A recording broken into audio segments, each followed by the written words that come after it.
Bienvenue à vous dans cette nouvelle vidéo d'actualité auto, celle du 3 décembre 2025, qui aujourd'hui est une grande journée pour l'histoire de l'industrie automobile, puisque, et on va en parler dans le premier sujet de cette vidéo, la Commission européenne va finalement réautoriser les moteurs thermiques neufs après 2035. On va parler de ça, on parlera également de Porsche, qui confirme s'en tenir au pur thermique pour ses modèles les plus iconiques. On parlera également de l'arrivée de la marque Geely en Europe, avec deux SUV vendus à des prix qui vont faire très mal à la concurrence européenne. Et pour terminer, on va parler de Ford qui renonce à proposer une gamme 100% électrique en Europe et qui travaille sur l'arrivée d'un nouveau 4x4 thermique pour notre marché européen. Ce seront les sujets de cette vidéo du 3 décembre 2025. J'espère bien sûr que cette vidéo vous intéressera. Si c'est le cas, je compte sur vous pour le montrer en laissant un like, en boostant la vidéo si l'option apparaît chez vous. Ça permet vraiment d'améliorer le référencement de celle-ci. En vous abonnant pour les prochaines, bien sûr, et en laissant un petit commentaire pour donner votre avis sur l'actu du jour.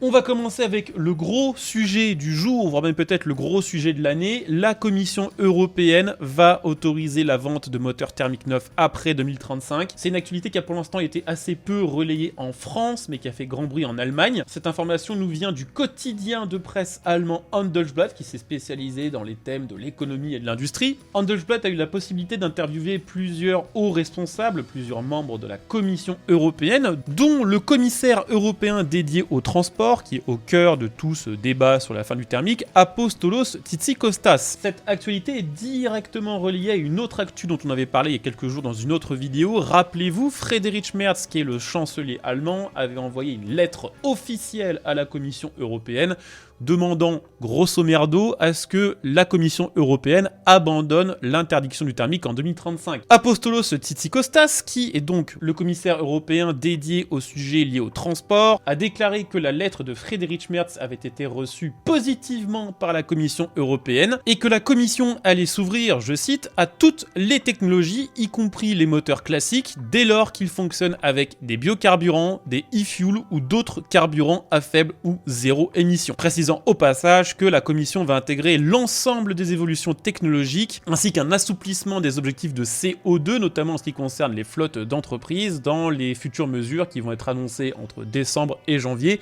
le fameux paquet automobile. Selon Apostolos Tzitzikostas, cette flexibilité est nécessaire pour assurer une transition, je cite, économiquement viable et socialement juste vers la neutralité climatique, la neutralité carbone, et a également souligné l'importance de préserver la compétitivité européenne et de soutenir l'industrie automobile, évoquant au passage la mise en place de nouveaux critères de préférence européens pour renforcer la chaîne de valeur. Donc, même si pour l'instant ça n'a pas encore été annoncé officiellement par la Commission européenne, même s'il va falloir encore probablement plusieurs semaines de patience avant que ce soit écrit noir sur blanc, si on en croit Apollos Tzitzikostas, qui est encore une fois le commissaire européen dédié au transport, qui est assez bien placé donc pour savoir ce que la Commission européenne va décider, le thermique finalement va être autorisé après 2035. Alors maintenant il y a pas mal de choses à dire par rapport à ça, parce que là on parle pas d'autoriser le thermique traditionnel, de ce qui est annoncé par Apollos Tzitzikostas. Pour faire très simple, pour résumer la situation, seront autorisés les moteurs thermiques dès lors qu'ils n'utiliseront pas de carburant fossile. La grosse évolution là-dedans, c'est qu'avant on parlait juste des carburants de synthèse qui sont en cours de développement par plusieurs marques comme Porsche par exemple, mais qui coûtent toujours très cher. C'est des carburants dont les coûts sont estimés entre 4 et 5 euros du litre, ce qui est quand même pas donné. Maintenant on nous parle également de biocarburants. Alors à voir ce que la Commission européenne entend par là, mais si elle parle par exemple du diesel HVO ou par exemple du bioéthanol, même si clairement la production européenne de bioéthanol ne suffira pas à faire rouler tout le parc européen, c'est quand même une sacrée avancée majeure, parce que ces carburants-là, on les trouve déjà dans les stations-service, sont déjà distribués et ils sont vendus à des prix à peu près corrects.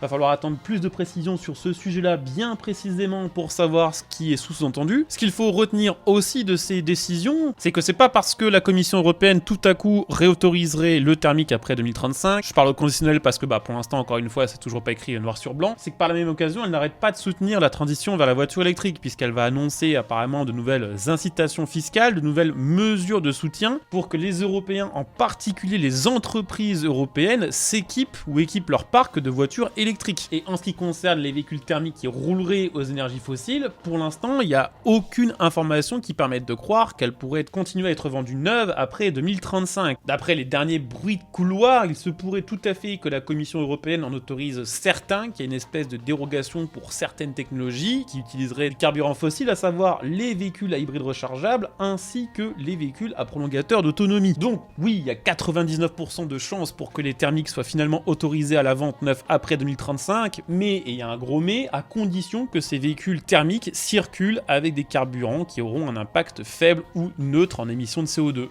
Je voulais vous parler de Porsche qui communique à propos de l'avenir de son best-seller, la 911. Ces derniers mois, la technologie d'hybridation rechargeable a fait beaucoup parler. C'est une technologie qui est à la mode, qui se vend de plus en plus, et sur laquelle misent beaucoup les constructeurs pour à la fois continuer de proposer des véhicules équipés d'un moteur thermique, tout en réduisant leurs émissions de CO2. La 911 de génération actuelle étant déjà hybridée, il était logique que Porsche se pose la question de proposer dans les prochaines années une version hybride rechargeable de la 911. Eh bien, sachez que Porsche a tranché sur la question et a décidé que non. Porsche estime tout simplement que le format compact et l'équilibre unique de ce modèle ne permet tout simplement pas d'y ajouter une batterie plus grosse, puisque pour que les hybrides rechargeables aient un intérêt du point de vue fiscal, il faut que ceux-ci soient capables de faire plusieurs dizaines de kilomètres en mode 100% électrique et donc doivent être équipés de grosses batteries qui pèsent très lourd. À cause donc du poids que généreraient ces batteries d'hybrides rechargeables, mais aussi à cause de l'encombrement supplémentaire que générerait un moteur supplémentaire électrique avec son système de refroidissement et de recharge, qu'il serait tout simplement impossible au vu des technologies actuelles de proposer une 911 qui garderait son style, son design et sa conduite tout en proposant une technologie d'hybridation rechargeable. Ça a été confirmé par Frank Moser qui est le vice-président des gammes de portes chez Porsche, dont fait partie la 911. Il admet toutefois que même si pour l'instant Porsche avait tranché sur le sujet, si des évolutions majeures arrivaient dans les prochaines années, notamment en ce qui concerne par exemple les batteries solides, qui sont plus légères et qui sont plus compactes, pourrait par exemple rouvrir la discussion. Mais que tant que cela impliquait d'agrandir ou de reconfigurer la voiture ou de la redesigner complètement, ce serait complètement exclu. Alors ça veut pas dire que Porsche va abandonner l'hybridation, puisqu'elle va continuer à proposer son système T-hybride, qu'on trouve par exemple déjà sur la nouvelle 911, qui est une technologie d'hybridation assez particulière, qui est montée sur les versions GTS et Turbo S, qui apporte environ 60 chevaux supplémentaires, grâce à un petit moteur électrique qui est intégré au turbo, grâce aussi à un petit moteur électrique intégré dans la transmission, et grâce à une batterie 400 volts qui a permis de gagner en performance sans trop prendre de poids, et surtout sans modifier la si iconique ligne de la 911.